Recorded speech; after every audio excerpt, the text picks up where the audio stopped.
I'm at Digital Transformation World in Nice, and I'm joined today by Tim Spencer of Sigma Systems. Tim, thanks for joining me. Hi, Ian. Nice to see you.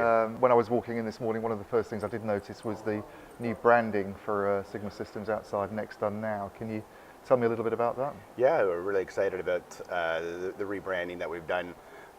Some of it sitting in the background here. Next Done Now for us is about really helping operators think about how they can leverage the core technologies, the core services that they have today while they think about that transformation to digital services and the broader expansion of it. Really thinking about how to, in an agile fashion, leverage that investment while driving what we think is one of the core pieces of being successful in digital services, which is what we've called the create, sell, and deliver mandate, and really about product innovation and driving that product innovation to customers in a very rapid fashion through the selling function and through the ordering and fulfillment function.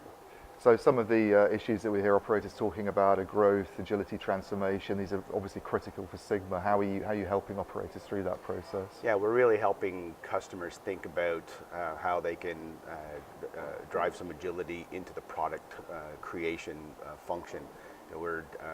Our product catalog is a core part of our solution, and it as a solution helps them sort of re-envision the products and services that they have in their core networks today, as well as the services that they're trying to bring to market, and allows them in a very agile fashion to bring those services to market in a quick and efficient way. And another thing I've heard Sigma talking about quite a bit recently is this idea of living services.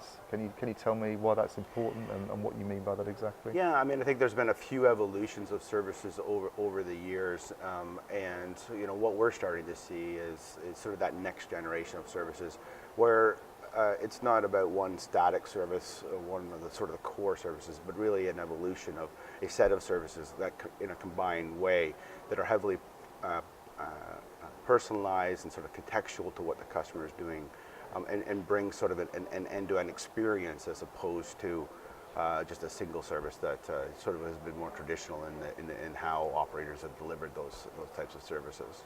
What's your take on where the industry is at the moment on transformation? Because we've been talking about this issue for a few years now, and there's obviously some big challenges for the players in that market, but how do you kind of assess where things are going? We think quite different. We don't think, we're sort of anti transformation in a way, in that we think that there's a lot of core assets that operators have in their networks and in their back office systems, and that what they need to focus on is the critical product creation, selling, and delivery functions within their businesses. So they got to be able to get living services and long tail services that they're trying to deploy into their selling function very, very quickly, so that they can get those products to market, start picking up customer adoption, and continuously sort of trial and deliver on that mandate.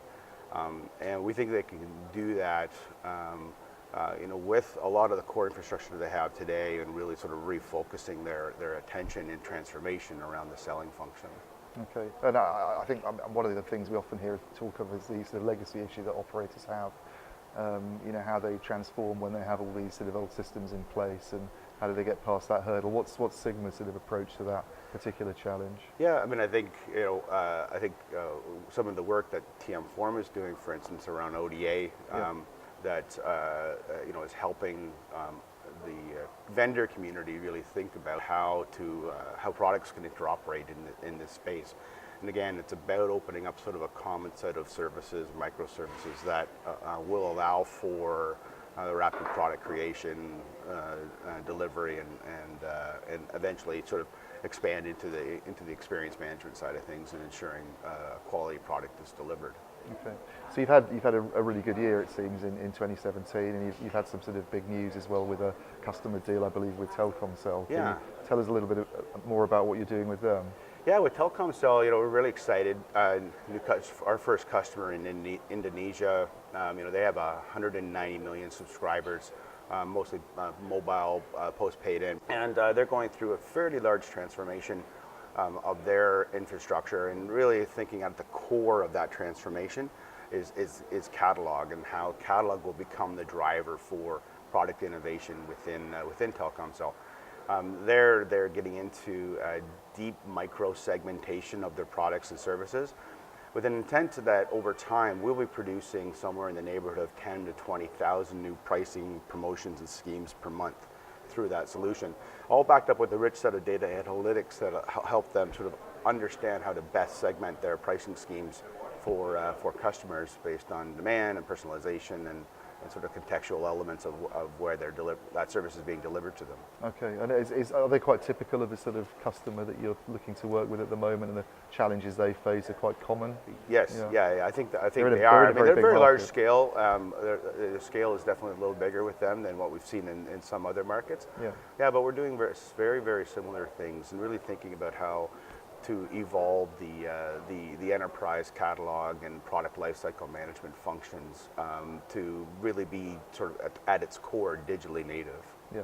Well, what do you see on the horizon for you? I mean, where do you sort of plan to be next year, and what's the sort of immediate future for Sigma? Well, hopefully we'll be back here in Nice again because I love coming here. But the business is continuing to grow quite rapidly. There's a high demand for our capability.